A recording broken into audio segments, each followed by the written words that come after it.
Hi, welcome to Memories Made with Jen Gallacher, a scrapbooking process series. In this series, I'll create one layout start to finish that focuses on a special memory I want to preserve. I'll share some tips and tricks, as well as point you to some products you might consider if you choose to recreate the layout or to document a similar memory.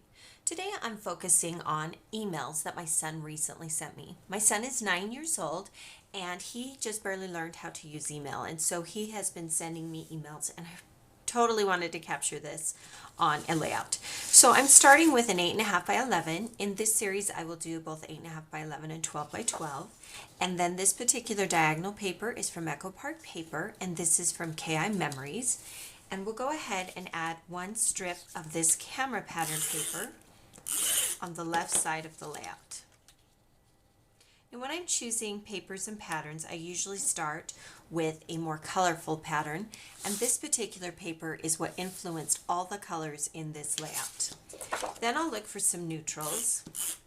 This is a warm gray that works very well with the layout that I'm going to create, and so I'm going to go ahead and use gray, even though a lot of the tones on here are brown, because gray's a neutral, it works with both colors. Now I want to do some stamping on my layout, so I'm going to use this foam base that I have that originally was designed for paper piercing. I'm going to use it for stamping, and I'm going to be using this bubble stamp from this particular stamp set.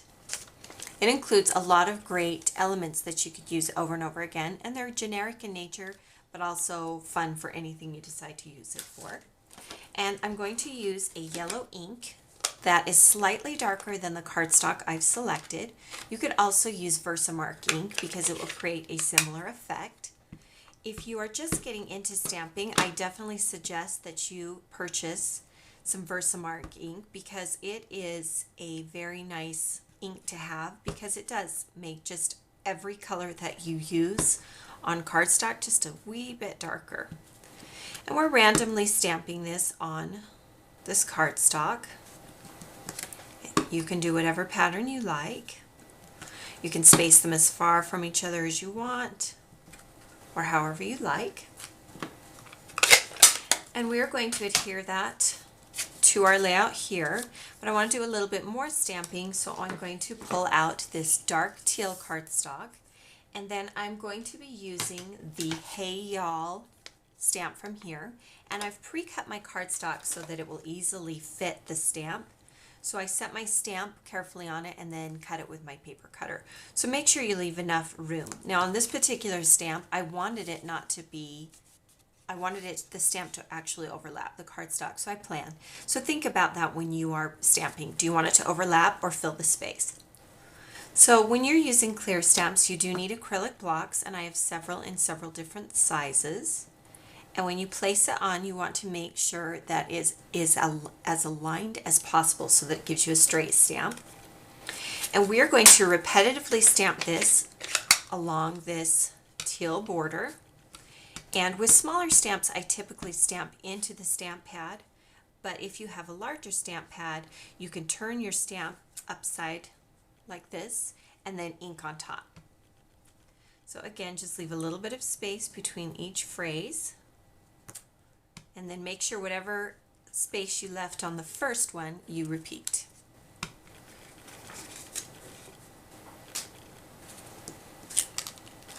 And I've left this long so that when I cut it, I can determine how centered I want these phrases. So quick and easy stamping tips. Stamping always makes a project look a little more personalized. So if you haven't tried stamping, I suggest that you try it. And then I turn it over and just pencil where I want to cut off the phrase. And then I trim it off with my paper trimmer.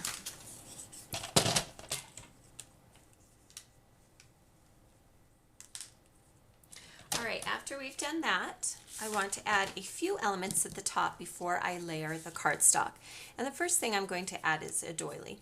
Now doilies sometimes seem like they should go just with feminine pages, but sometimes just a wee bit of texture, even on a masculine page, really looks dramatic.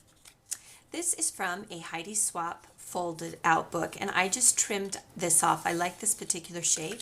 You can also use your digital die cut machine to cut these shapes, or you can hand cut them, or you can use a manual die cut machine. I'm going to put this one a little askew.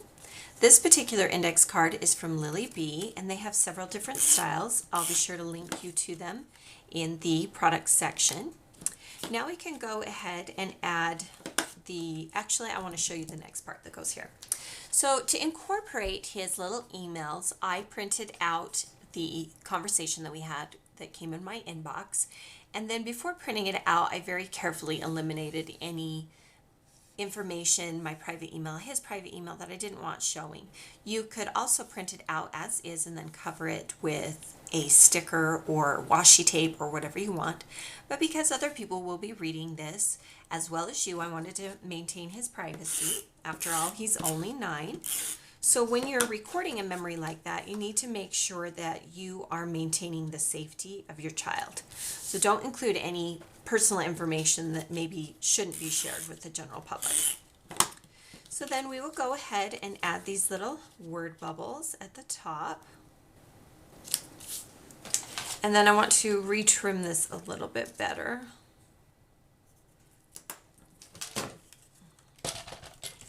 Go ahead and trim that with our paper trimmer. And we'll slightly overlap it on this yellow cardstock. So the Hey Y'all starts to form a subtitle for my particular project. And then I want to bring in some of this red color that you can see here in the hearts. And so to do that, I shot my stash and I found this paper from Echo Park Paper that is kind of a warm red tone. And I try to match the tones as closely as possible. Sometimes you can't. And I'm going to go from the very tip top of the layout to the very bottom. And I want to cover the gap that I left. Now I'm going to wrap it with some crochet twine. I'm going to link you to several different options for twine. Twine comes in solids. It comes in different thicknesses, as well as baker's twine, which twists typically a white with a color. Sometimes it also twists more than one color. So I'll be sure to link you to some options. If you haven't tried washi tape or twine or some of the elements that I'll share in this particular project, try them out. Get one set, or if you have a bunch of friends that like to scrapbook together, get a set that you can divide and share, because some twine comes in very large spools. And if you're concerned about using the entire spool, then get together and one of you buy a red, one of you buy a black, and then you can share all the different elements. All right, these particular stickers are hexagon stickers, and they are from KI Memories. And when I am planning a layout, I cut them out from the cut them from the sticker sheet, and I leave the backing on. You can see where I've cut. That way, if I put them somewhere and I don't particularly like them, then I can quickly and easily move them.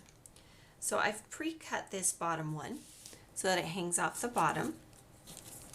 And then I used a kind of coral orange, which works with the tone of what I've been using. And then I loved this cork one.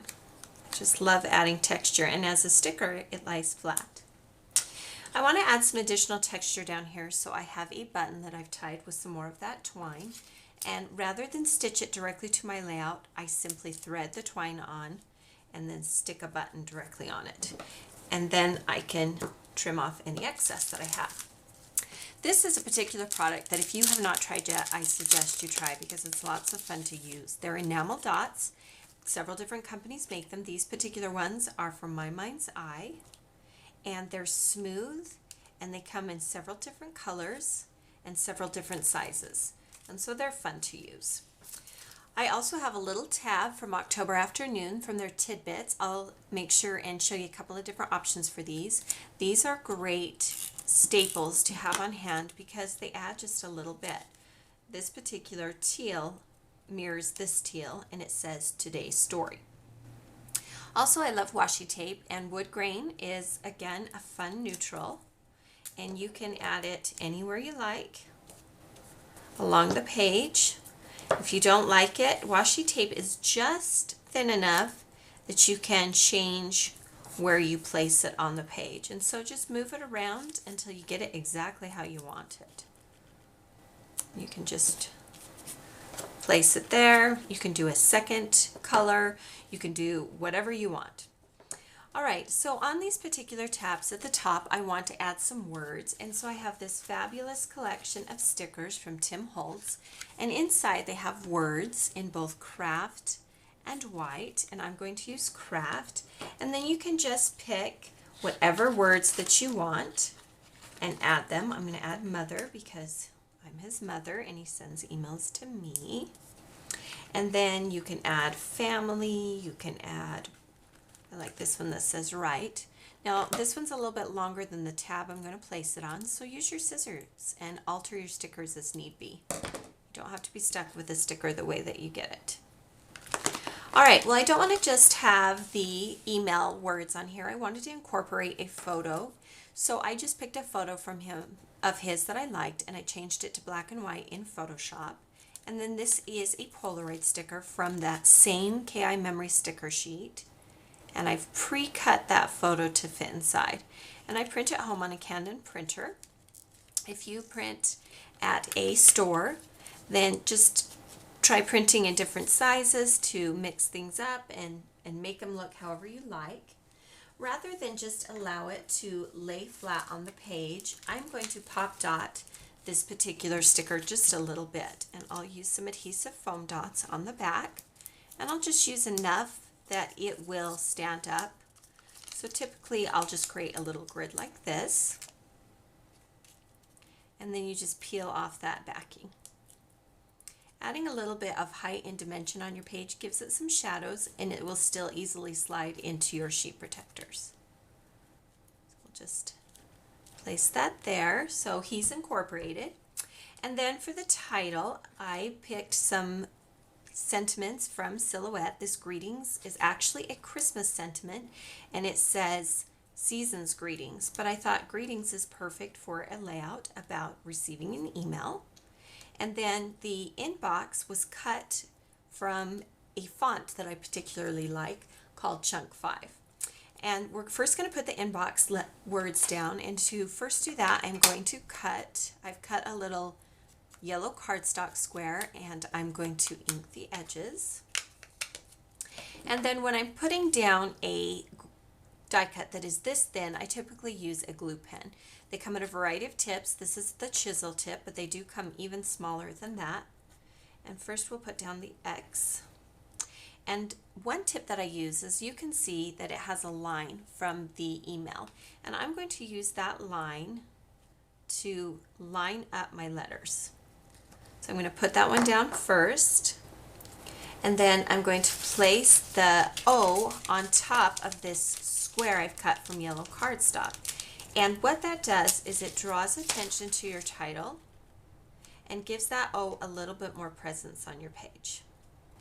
And as you're putting your letters down, you don't have to put them all the same direction. Gives it a little more movement if you put some askew, some pointing to the right, some to the left. Try putting them down on the page before adding any adhesive. See how you like it. And then put the adhesive on and place it down. So I'm just going to leave the O askew and the rest will be straight. The nice thing about a Silhouette die cut machine, and I'll make sure to link you to a few options. There is the portrait, which does 8.5 by 11, and actually I have the original Silhouette and that has been sufficient for me. If you are a 12 by 12 dedicated scrapbooker and you want the larger cuts, then definitely look into the Cameo, which is a full 12 by 12. But the nice thing about these die cuts machines is that I can cut any font I want in any size. I can download any shape I want for typically just about 99 cents. And then I'm only collecting the shapes and the fonts that I most like. And the die cut machines will cut any true type font, which means you can download any font or use the ones already on your computer that have a T in front, which means T for true type. So there you have a layout about my son called Inbox Greetings, and the memory I have recorded is about the emailing we've started to do. Thank you for joining me for this edition of Memories Made. Please see the link below for the complete supply list for creating this layout. I will also include similar products in case some of the items are out of stock. Look for a new Memories Made with Jen Gallacher video coming soon.